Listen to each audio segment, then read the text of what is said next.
Before I get started, I wanted to do something real quick to just get us in the mood. And just take a deep breath. This is partially for me. Okay. In and out. Thank you. Okay. Like she just said, my name is Dejan Jackson. I'm a high school senior at Envision Academy, and this is my WLE presentation. Now that stands for Workplace Learning Experience. This was an internship that I did for 2 weeks in my junior year, and this is what I learned. Oop, sorry. A little bit about me.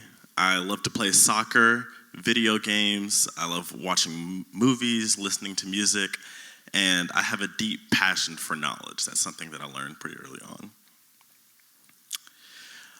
Onto my internship, I did it with CCSA. That's the California Charter Schools Association, and really what they do is they advance the charter school movement through advocacy, leadership on accountability, and resources for member schools like mine.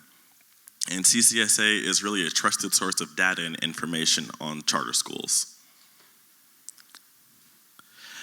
All of my internship was made possible by this man, Alan Ratliff. He was my mentor at CCSA. He is the director of youth organizing in Oakland and Los Angeles. He was born in Honolulu, Hawaii, and he went to the Ohio State University as a political science major. He told me to say that. So at CCSA, I had a list of things that I did. I did phone banking, which is like calling houses and giving them information on laws that are going to affect charter schools and candidates that are going to vote for charter schools or against the charter schools. I also did canvassing, which is the same stuff, but at your house. So on Sundays when people show up, that could have been me. Speech writing, I did that for events like going to the school board. I wrote like little 2-minute things. I also gave a rally speech at Sacramento at the Capitol. That was a bit longer than 2 minutes. But yeah, writing speeches for stuff like that. I also wrote them for my peers as well who were struggling with stuff like that. Public speaking, like right now. This, about probably before my internship, I wouldn't have been able to do, but I feel like throughout that, I kind of got the skills of speaking in front of the people.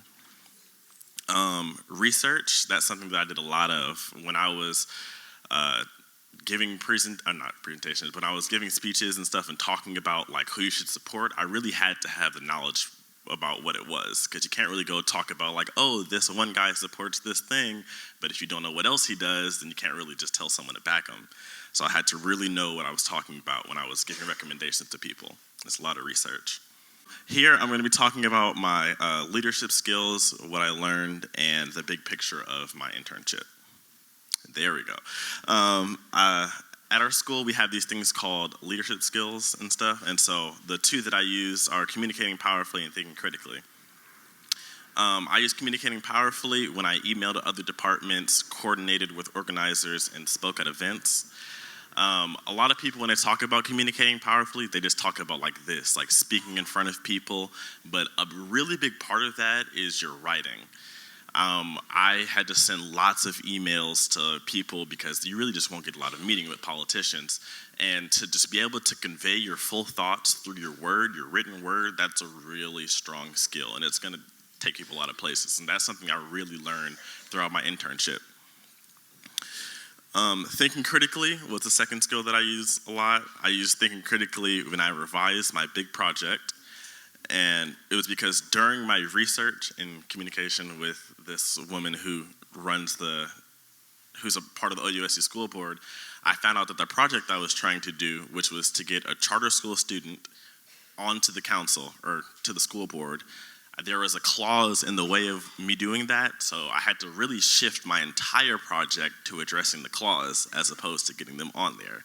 It's a pretty big change, but I feel like through the preparation stuff that I had with the school, I was able to really make that shift and really create a whole new project. I learned a few things in there, some about myself, about my profession, and about the work. What I learned about me is I have the potential to be a leader. This is something that, thank you.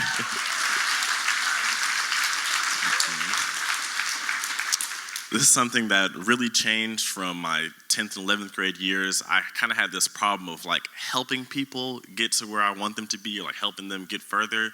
But in that, I kind of like lost myself, and I would kind of let myself fall behind. But through this project and, just being at my school and vision, they really kind of showed me how to help people by leading by example. I would be where I wanted them to be at and help them get to where I was. That way I was addressing my own needs and also the needs of people I was trying to help.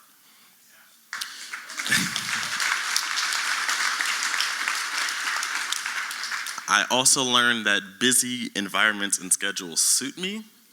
It's gonna sound strange for a lot of people, but there were some days when we had like a meeting in the morning, and then we had we would walk through the Capitol and go knock on people's doors in the offices and try and get votes. And like those days just being busy, it really just felt right with me. And that's something that I kind of just really, if I didn't have this internship, I would never know. I kind of had to just be in it to know that. And I learned about the profession, is there's lots of behind the scenes work. For example, when I was talking about my big project that I did, the stuff behind that of changing the project and emailing the different people, you don't really see that. And so me getting this view of seeing all the behind the scenes stuff, it really gave me a nice view of what it's like to actually be in the profession of politics. I also learned that you have to write lots of papers and emails. When I did this at my school, my English teacher was screaming and cheering. It's like, oh my God, yes, papers. But yeah, that was a really big thing for me because I'm not really big on writing and all of that, but it kind of just showed me that there is, writing's gonna show up everywhere, and it was nice to just have that view ahead of time. What I learned about the work is you have to speak out for yourself. Even in an organization like CCSA, where they're really trying to address the needs of the kids, a lot of the adults there still kind of have this ageism thing going on, where it's like they see a kid and they see your face and it's like, oh, he's here, but he's probably here to just fold papers or do something like that. And so they kind of you have to get your message through to him, like, yes, I am here to do the same work as you. I am the same, bright, intelligent.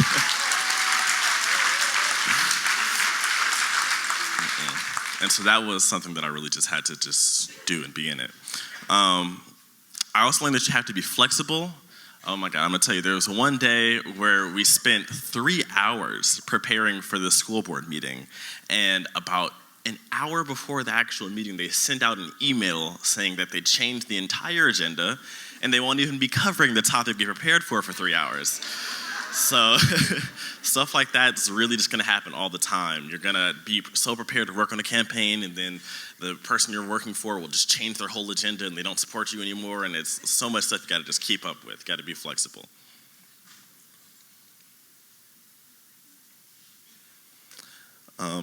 My improvement as an intern. Shifting from pushing others to leading by example, that's what I talked about earlier before. I feel like that was probably the biggest thing that I really got out of this. It was something that I've started on in 10th grade, like I said, but really just working with all the people there, I really got to improve in that. Grow and learn more about advocacy and politics. The internship of being in it myself, that was like a real thing that I think more students should have the opportunity to be able to do. But really being in the field showed me so much about what it really is to be in this career. What I learned about my college and career path. In 10th grade, we had to give a presentation, and in that presentation, I talked about my career as a software engineer. None of this is software engineer, by the way, if you didn't know, but it really just being able to experience things hands-on, like I did some projects with software and stuff and did some projects with politics, but I think it's a really big thing that students should be able to actually get out and get their hands dirty with what they want to do, because that really gives you a view of what you're interested in, what you like. You can get a lot from reading papers and looking at bios, but you really got to experience it yourself. Also, by the way, people are reading this. This is one of our first campaigns that we did. It reads, "Discover a public school created with kids in mind, public, free, open to all, made for California families." It's a pretty big campaign for us.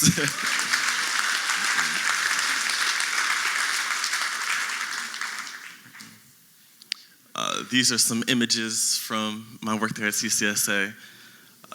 This first one was us preparing for 3 hours and then not actually doing anything. This is us on our way to Sacramento. This is probably us preparing for another board meeting. That's us actually at Sacramento talking to some people. Preparing families. Oh, this right here, my best friend at work, my big sister. She is also working at CCSA. Her name is Haley. Yeah. Thank you for having me here, giving me the time to speak. Hello. My name is Grace Knight. I am from Cadiz, Kentucky, and I am an entrepreneur.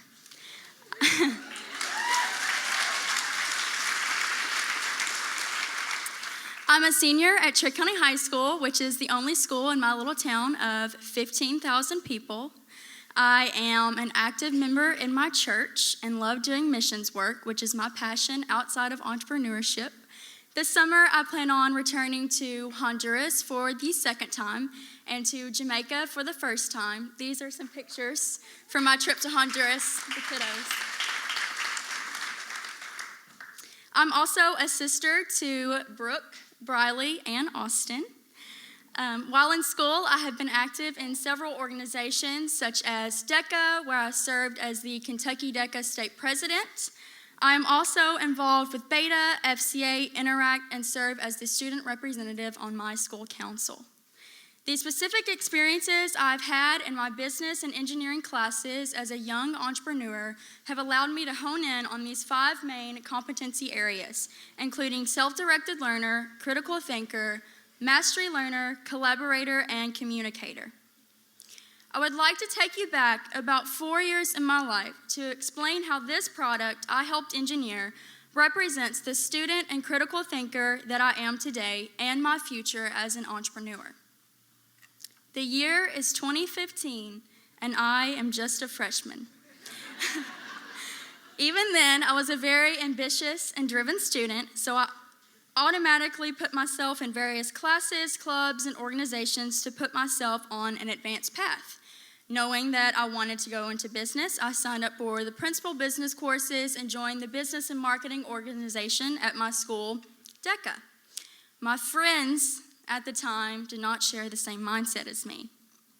As a 15-year-old girl from a broken family, I sometimes allowed people to take advantage of me because of my kindness, wanting to please people, and just trying to blend in. People still had a really heavy influence on me. But on a Thursday afternoon, around 3:05, the last day of school my freshman year, my health and PE teacher spoke words to me that I have clung on to for these past 4 years.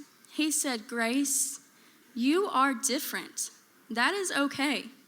But sometimes you're going to have to separate yourself from those surrounding you in order to be successful and to accomplish your goals. It is your choice to decide what influence you allow others to have on your life and what influence you will have on theirs." Keep in mind that at this point, I'm still just a 15-year-old freshman, so I look at him and say, "Thanks for teaching me health and PE. I'll see you next year."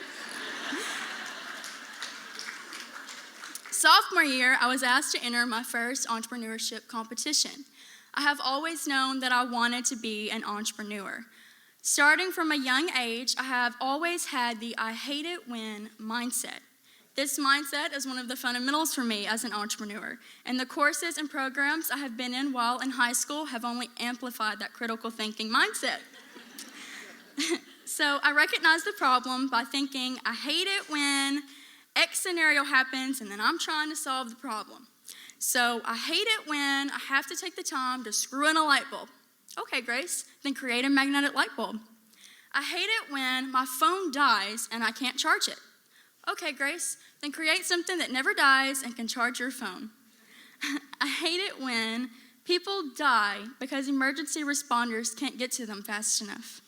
Okay, Grace, then you create a medical alert bracelet that will keep that from happening. But finding a solution is not as easy as it sounds.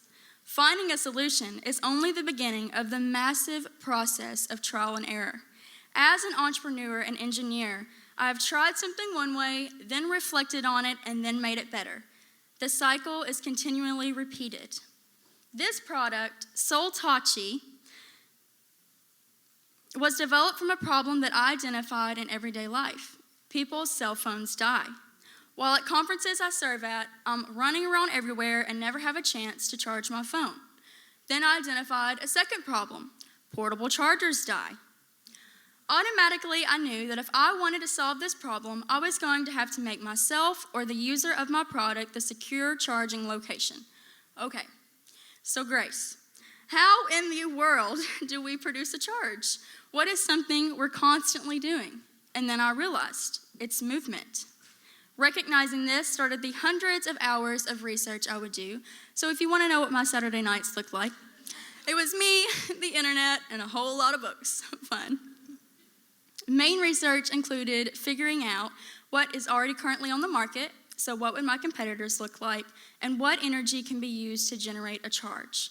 I was able to utilize all of the business and English classes I've taken to conduct the effective research to lead me to my solution. Part of my research led me to discover a product called SYL Power insoles. This is a pair of shoes that has a micro generator clipped on the shoe. You can see this is where the idea of a shoe came in for my product. It also led me to the discovery of piezoelectricity. Piezoelectric crystals build up energy as they rub together simply through friction.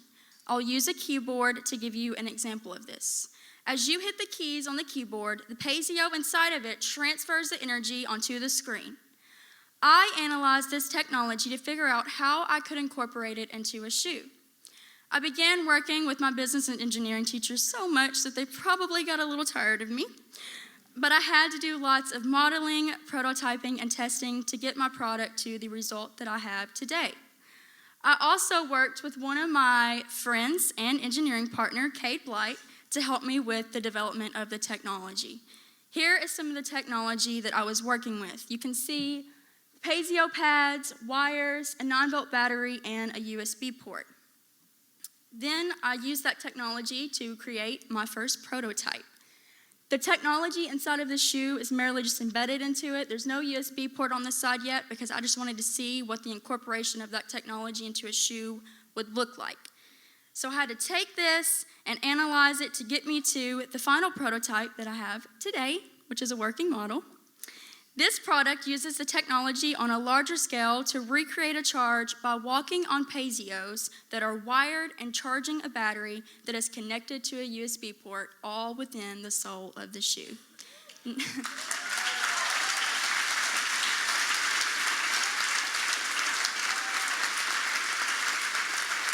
Thank you.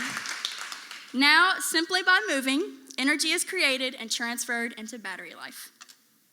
One of the main problems I encountered was trying to find a way to keep the waterproof integrity of the shoe intact. First thing I heard, Grace, there's a lot of electronics in there. What if somebody steps in a puddle?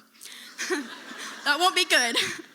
So I did some research, which led me to design a rubber guard that's put on the outside of the shoe, and I learned about a waterproof coating that can be put on electronics to keep it from being harmed in water. So now I'm at the point with my product that once a person is motionless, they can remove the rubber guard on the side of the shoe and plug in a charging cord. It works in the same manner as charging into a USB port.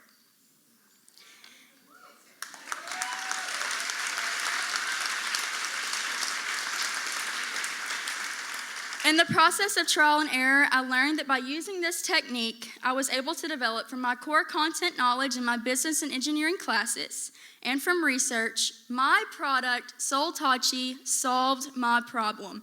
I have given someone the ability to charge their device whenever they want and wherever they are.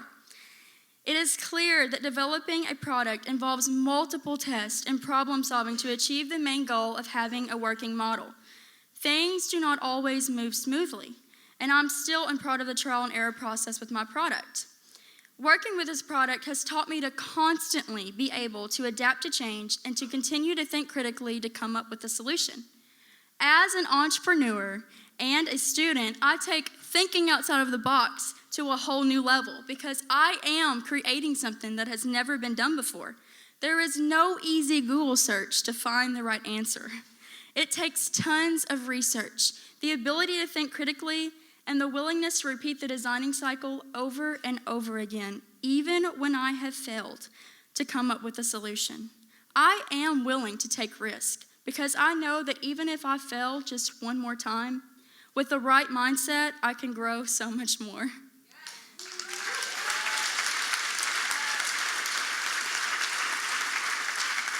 Someone with a true entrepreneurial mindset has to be a critical thinker. The process never ends. I've also spent this last year in a program offered by my school called Senior Directed Experience. This is a unique opportunity for seniors at my high school to design a senior year that combines coursework, work-based learning experiences, and their interests related to their educational pathway. I have been able to conduct extensive research over the market of my product by meeting with business consultants and entrepreneurs at conferences in Nebraska, California, Michigan, and various other places who were able to give me constructive feedback on my research and business plan to help make not only my product successful in the market, but myself successful as a businesswoman and an entrepreneur. It is thanks to Senior Directed Experience that I've been able to be out of the classroom this past year getting real-life experience to advance myself in my career. I also wrote myself a $5 million check, which I know that I will be able to cash in the next 5 years if I continue to utilize all the lessons and skills that I've learned so far. Because this product is not where my story ends. I'm already working on another product because, like I said, the critical thinking process never ends. I will graduate from high school this May as a student who is currently first in my class, on track to begin college as a junior, and who has already engineered 3 separate products and competed in over 10 entrepreneurship competitions. In order to get to where I am today, my freshman health and PE teacher was absolutely correct. It is okay to be different.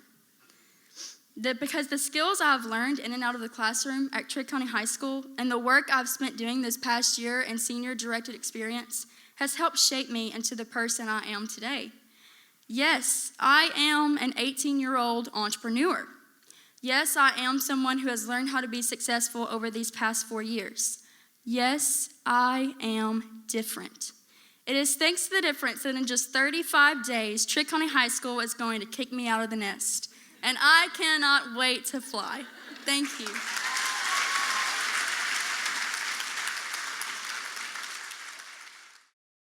Hello. Like was said earlier, my name is Sam McCarthy. I am a senior at the Met High School in Providence, Rhode Island, and my passion and interest is in mechanical engineering.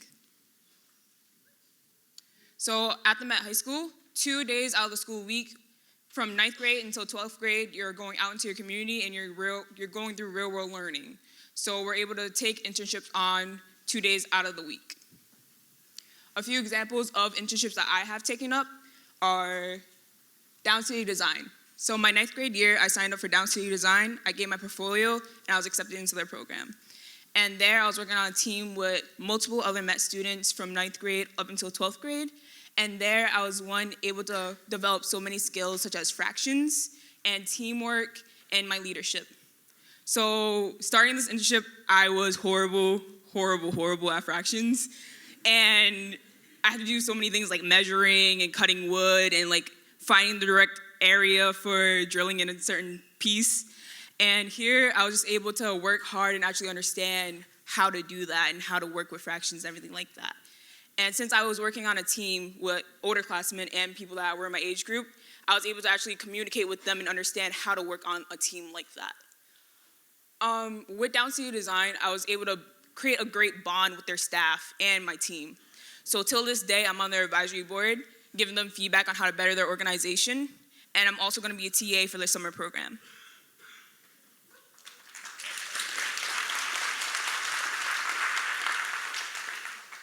So skipping forward into my junior year, My junior year, after my freshman year, I understood that, yes, I love hand-on work, and I want to continue doing that. So my junior year, I interned at Brown University in their engineering department. And there, I was working with Jerry Daniels, which is a professor there. And I was creating 3 rovers from scratch for his international student program during the summer. And there, I was, able to learn so many things like circuiting, how to solder, and even just assembling, since I had to make copies of this machine. After actually creating these machines, I also had to program them, so understanding how to be able to fight one another and turn each other off, and even just understanding how to circuit an LED light. So with this, the students are able to come in the summer and attach whatever they please onto my rovers. It could be a robotic arm, or it could even be a shovel or a glyph system. And then other than this, I was also working with remote controls, so I had to actually remote and program those to work with these rovers. So during this time, I was able to present to my father as well as a few of my peers at my school, and this is called exhibitions. So exhibitions at my school, each trimester from 9th grade until 12th grade, you have to present what exactly you're learning to show evidence and actually understand what you are learning. If you know what you are learning, you're able to actually teach that to others. So, yeah, and this trained me to be able to present to you guys today, as well as multiple other conferences. I was able to present at iNecall in Tennessee. I was able to present at South by Southwest, and I was also able to talk to 2 educational organizations in Colorado as well as Texas with diversity talks.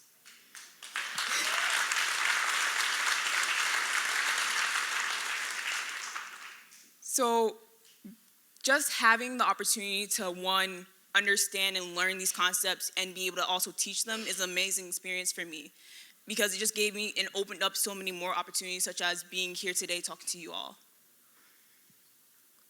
So then my junior year, I understood, yes, this is what I want to do. Mechanical engineering, awesome, great, cool. So now my senior year, my mindset is the same way. I still want to be doing something like this. So now I'm working with drones. I was able to create a drone from scratch at Brown University once again, but in the computer science department. So that's the final product of my drone. Yeah.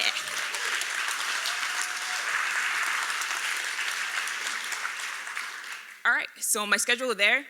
In the morning, I am waiting for my mentor, Matt. He is a PhD student in computer science. And there, for that hour that I'm waiting for him, independently with another intern named Brandy, she's a sophomore, we are working together to actually get our independent drones up and working. So we're troubleshooting, we're trying to fly, and we're just seeing what anything could go wrong with our drone or what's going well with our drone. After that, we check in with Matt, everything's cool, and if everything's not going well, we also tell Matt that so he can help us later on. So when Matt comes in, there's a meeting, and every meeting there's a plethora of PhD students from a variety of schools, MIT, and one time even South America. They're coming in and telling us about their research. So not only am I in this lab working on my own drone, I'm able to hear a variety of research topics and understand and just learn even more from a variety of sources. And with that, they're also trying to build a better community. So this photo right here is Stanley. Me and Brandy created Stanley together. It was a challenge or icebreaker, and we had to take 15 Lego pieces and create whatever you could think of. So that was really difficult. I didn't even know what I was gonna do, so we just made Stanley, and his name's Stanley because he could stand whatever way you could put him. We didn't really know what else to do, so that's what we had. All right. So once again, this is a final product of my drone, and I will actually walk you through what is put into this drone. So right here is just an example of me troubleshooting. So this is underneath the Raspberry Pi, also known as the brain or computer of the drone. So my drone was having difficulties with the motor, and I had to understand what was going wrong. So I had to back step by step to understand what is going wrong. And with that, I found that 2 of the wires I had soldered down originally had desoldered itself. And that is due from it overheating and just getting too hot, and then the metal softens, and then it just pops off. So this is just an example of me actually deassembling the drone itself and fixing it. Right here is going back to when I first started my drone. So this is me attaching the motors to the frame of the drone. And then right here is just an example of the Raspberry Pi and the BEC glowing. And the BEC is just the power distributor, so the 12 volts goes wherever it needs to go on the drone. Right next to that, we have the control panel, which I was having difficulties with earlier, but that is just how I distribute all the power for the drone itself.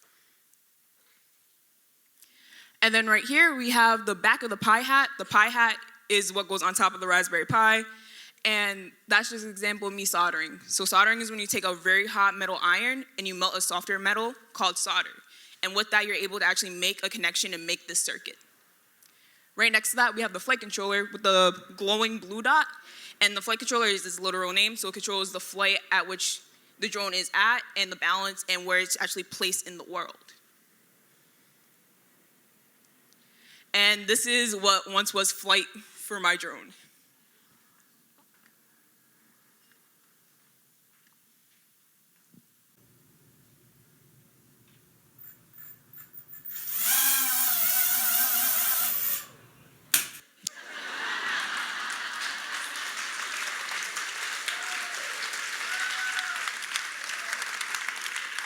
Every time I see that video, it just hurts me. Like every crash, why? But so yeah. And after that day, it just kept on having problems. So it was a hassle. But so once again, it was just me having to backstep what I was doing and seeing what's actually going wrong with my drone now since it crashed. And from the beginning, it was originally not supposed to do that. So I understood that one, it's spinning out of control and going up when it's not supposed to do that. It's supposed to be hovering in place. So why is it doing that? So now I have to go more in depth and work on that again. So for a while it wasn't flying, but now I got it back to doing that, which is still sad, but it's flying again, so it's great. So I was able to learn all this cool stuff and all this just very informative things through a website for Brown. They were given a grant to actually do this drone program for students. And on this website, it walks you through very in-depth from what's in your package for your drone to even how to troubleshoot properly. So my experience at the Met High School just prepared me so well. Before even going into high school, I didn't really know what I wanted to do.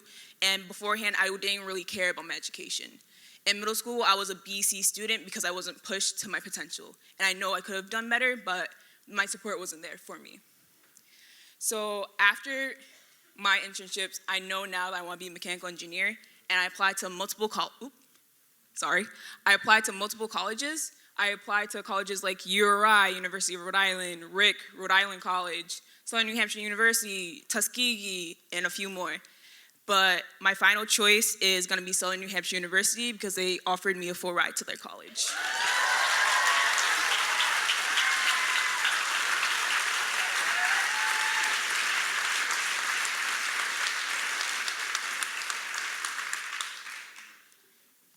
So just to summarize everything, my school is great. No, but really, I feel like if I haven't gone to the school that I go to currently, I would not be here right now. So I'm just really grateful for my opportunities. Thank you.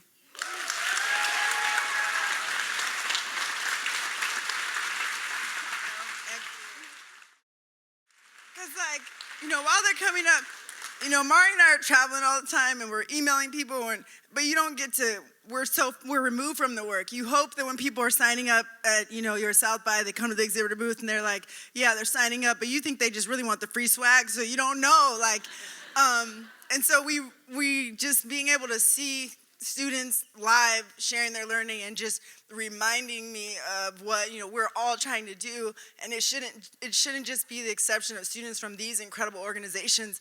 All of our kids deserve this. In every type of school, the students furthest from opportunity, the students in AP courses, they all deserve to have these experiences. So anyway, let's turn it back to you, back off me. So this is now a time for folks who have questions for our students. You just have about 10 or 15 minutes. Just raise your hand and I can run around with the mic to you, or you can project your voice loudly. Yeah. Martin Casas, yes. As of the moment, I'd say Kendrick Lamar, because he did get that Pulitzer Award. And not just because of that, but because he comes from almost the same city where I live. South Central and Compton aren't too far apart. But yeah, like if he could do it, I could do it too, you know. So that's what I look up to.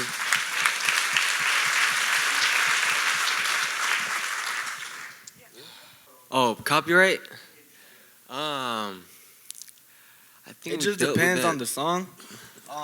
So for some songs that we performed, they were like YouTube beats, but we used them for nonprofit, and some of them were originally made by us and some of our staff members at the school.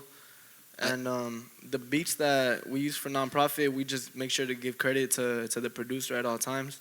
But other than that, we always try to make the songs ourselves, you know, from ground up, from the beats to the lyrics to everything, you know. Yeah, and there were only 2 songs that were like from YouTube. The rest was our own beat. We made it. Yeah. Do you have protection?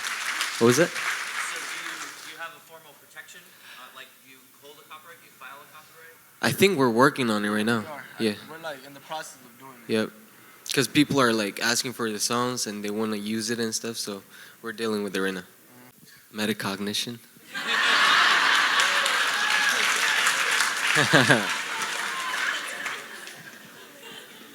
It's on. Okay. So I'm going to speak for myself personally in concepts of deeper learning. I spoke about those 5 main competency areas. And I think in the process of reflection for yourself as an individual and a student and recognizing your strengths and weaknesses, and then the projects, exhibitions, defenses of learning you get to do to demonstrate those competency areas and recognizing, hey, I'm a really good communicator or I'm a really good collaborator, and just diving into that and recognizing those strengths that you have as a student. That was good. What was the question again? I was listening to you, and it was, yeah. What's some of the key ingredients of deeper learning for you? For me, it's just really motivation, because all my other years in school in general, I was never really motivated, and I was just pushing through because like I knew most of what was happening until middle school hit, and I didn't really understand anything, so I just gave up. Whereas now I was given the choice of what I want to learn and what I want to do, and it made me more motivated and dedicated to my education in general as a whole. So I feel like that, just the motivation is key. We use different programs. Different students have their own preferences. Me personally, I like to use Pro Tools and Logic. What about you? Thanks for asking.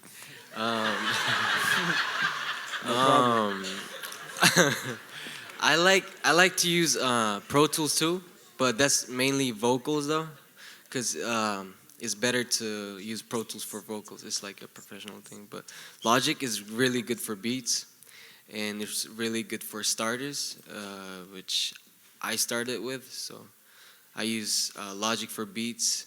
I'm trying to learn Ableton, but at the moment it's Logic and Pro Tools. Pro Tools, yeah. Okay, we just realized the people in the gym can't hear the questions, so Timothy and I are gonna try to get to you. These heels, I should have worn different shoes. This is not a good day. So raise your hand and then we'll run to you. I'll do this zone over here, okay? What can these students tell educators to do to inspire teens? Use your heart. Yeah, use your heart and acknowledge the work that your students do. I feel like when you really acknowledge what the kids do, I feel like they really get more, they build up a passion for it. And I feel like, and going back to the other question about what are some keys, fundamentals to deeper learning, I think passion is a really big key. I feel like if you're doing something that you don't love, then you're not really gonna put in your 100% effort into it, you feel me? And so once you find something that really drives you to really hustle and you got a passion for it, then, you know, that's all it takes. I think Chris said it best yesterday, where you really got to be inspired yourselves. For me, that's how it really is. If you come into class like, oh my God, I got this lesson plan, it's freaking amazing, and y'all like really inspired by this, I feel like that's really gonna pass on to the kids as well. It's your own energy that transfers through. I obviously echo that as well, but just really, really listen and hear out your students rather than just like listening and brushing it off. Actually try to think of where they're coming from and try to configure what you're doing to that student.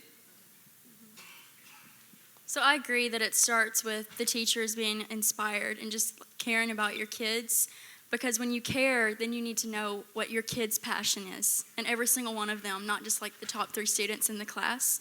Because when you know the students' passion, that's when you're going to be able to help them. Because why are they here? You know, so that's important. So your question up top. Okay, my question is for Grace. What is your strategy to get your product to the consumer market, aka when can we buy this? So the question was for Grace as to what is your strategy to get your product to the market, aka hashtag when can we buy, with real money so you can cash that check.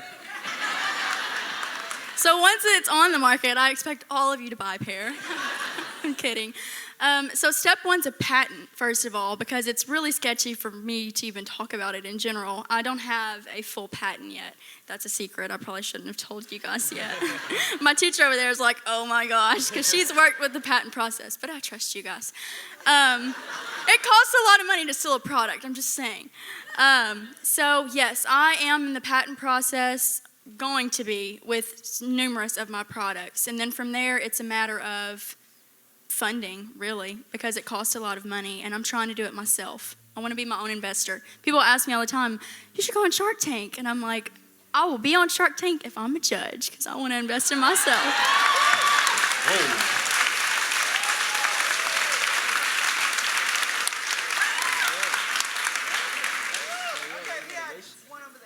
I got sneakers on. I need some Fitbit steps anyway. I was wondering if you could speak to, is there anything that you would change about your high school experience for either you or your peers? What's missing that you would either add, or what did you have you'd take away? For me, automatically, so from 9th grade year, you start internships, but I would want actual platform of understanding how to look for these internships and how to actually go forward in your community and look for these things. Because my 9th grade year, I didn't know what I was doing. I didn't even know what I wanted to do or be. So the first thing my advisor told me was open. I just applied to. Even though I was lucky and enjoyed it, it might not be the same for a lot of my peers. So just looking out for them, I want something more structured for that process. I would say something I would change would be the way my mindset was back then.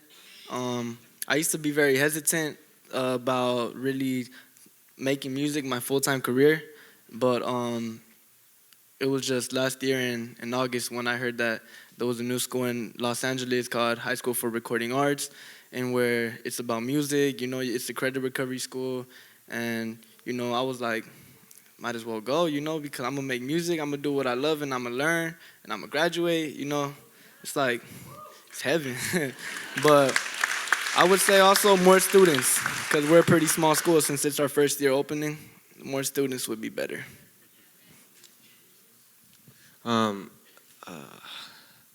I kind of went through the same thing at school. I was going to this public school, and then it didn't really work out for me because my mindset, it wasn't I wasn't focused in anything that I was doing, because the main reason I came to the States was to pursue my music dream.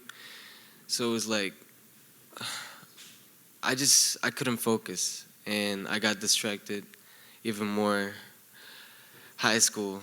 So yeah, but I had to move to LA my senior year, and I didn't go to school for 6 months until I found HSRA, and then finally I was like, this is heaven.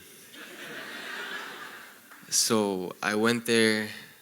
I was like, so you guys recover credits and stuff? I was like, Michael was like, yeah, you got it. It's a project-based learning program. You get to recover your credits and stuff, and you get to learn a lot of knowledge through that with projects. So I was like, and I get to do music? He was like, yeah, got a studio and everything. I was like, this is heaven. That's why I went there. We have time I wouldn't for change one more anything. Did you want to answer that, Dejan? Oh, answer? Or I guess. I'm going to just word drop this one. Funding. Yeah. Just going to a charter school, you know, and just a lot of people who got this trying to make ends meet, and I feel like a lot of this vision is really great, but it's just really hard to just get the vision through if there's not very much funding backing it. That's it. Really. Thank you. We have time for one more question. There's a question up top. Oh gosh. I can't make a decision. So Shambo. She's fighting for it the most. You should come dance battle. That's how we solve this. Okay. Then 2 quick questions. Okay, there, and then we're done. The question is, what advice would you give to students to develop the resiliency and fortitude and stick-to-itiveness that you all are exhibiting to us today? There you go. I'd say don't be afraid to fail, because you know we're only human. We're always going to make mistakes eventually.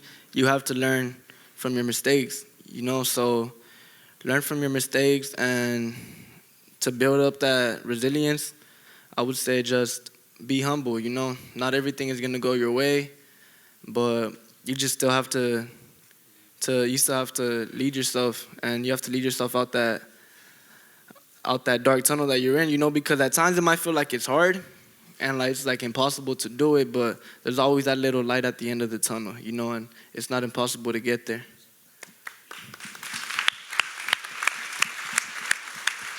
For me, I would tell people just look for their future, because me living in the household I live in, I seen how my mom was able to try to afford for us, and me, I just want to be more prepared for that and not go through the struggle that my mom had to go through and be able to support that. So just looking for my future really motivated me and pushed me to do what I'm doing now. So I feel like if other people kind of had that mindset and kind of just look forward, that will help them. For me, I would say find your purpose and stay true to yourself, know yourself, learn about yourself, and you'll find the answer. And you just stick to it, believe in yourself, go for it, you got it. For sure.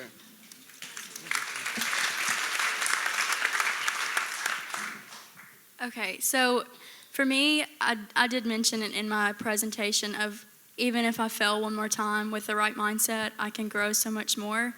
And I think speaking as a student who used to not be resilient really, and I was like, I would use the word insecure, I guess, about things. It starts with you as an educator encouraging them if they are that way and they fail, like this is okay, this is how you grow. Like you just need to realize that use this as a strength. This is not a weakness that you failed this time. This is going to make you strong when you succeed next time, because you can speak to this for everyone else. And then I feel like in that process of learn and grow, you develop the resilience along the way. I guess since everyone else said something.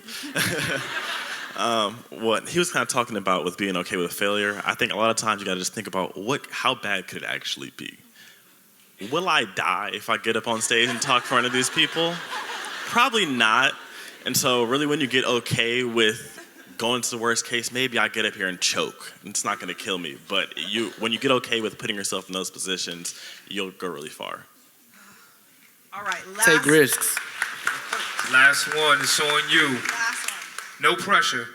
What advice can you give us to reach the young people who are not already in the position to succeed the way you all are? Nice synthesis. Nice synthesis. See? I know how to delegate. Okay, so I'll speak from personal first. It's just like you said, not everyone's going to recognize that. I mean, everyone in school or in high school is going to feel a little different, whether they want to admit it or not. You know, they might belong to this group and like all seems fine, but really on the inside, they're like, I'm a little bit different than these people, you know, because that's just life. That's how it is. Some students or people recognize that earlier on. I did.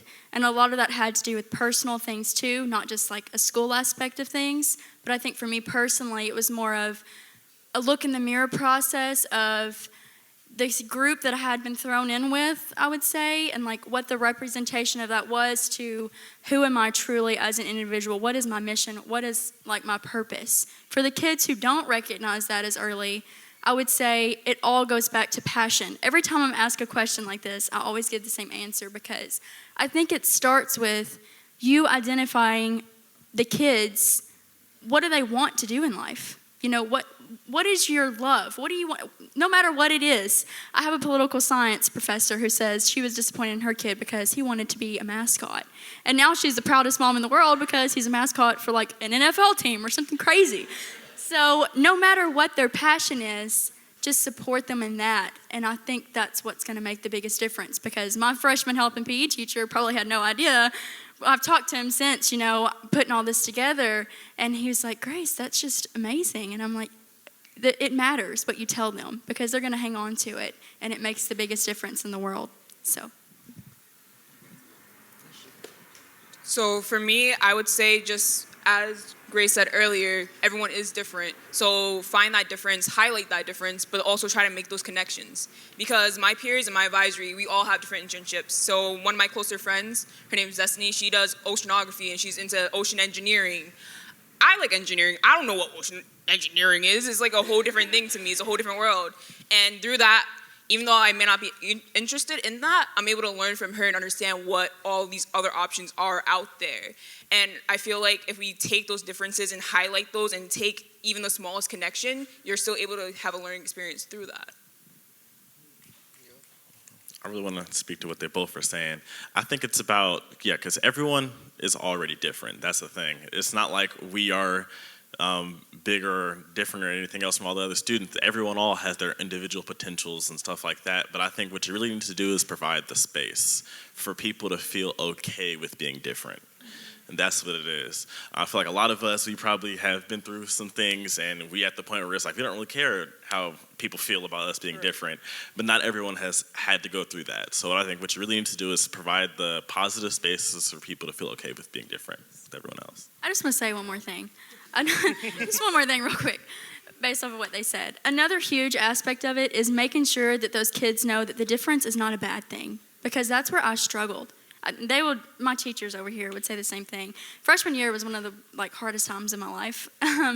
And just making sure that the kids know the difference is really your biggest strength. So maximize this, this is gonna get you far. That's it.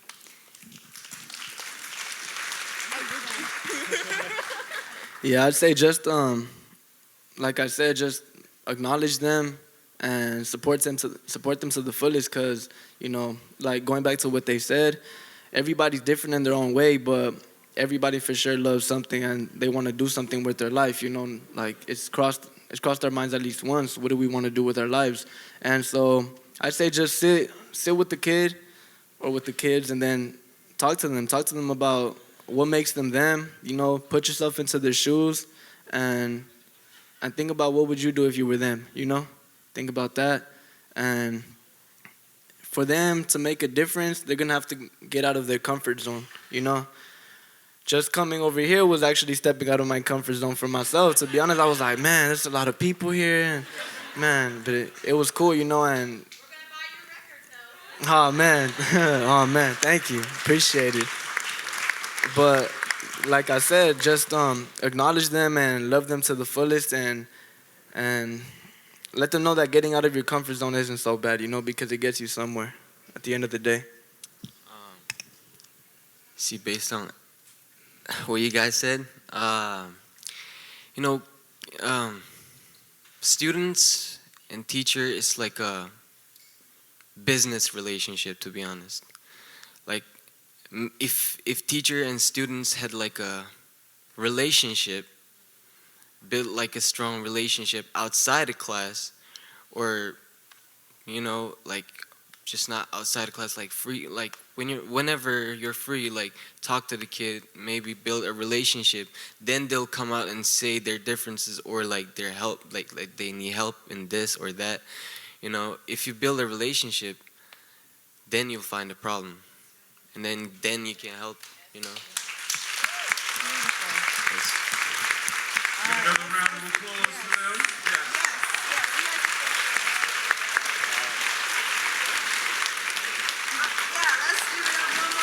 Thank you.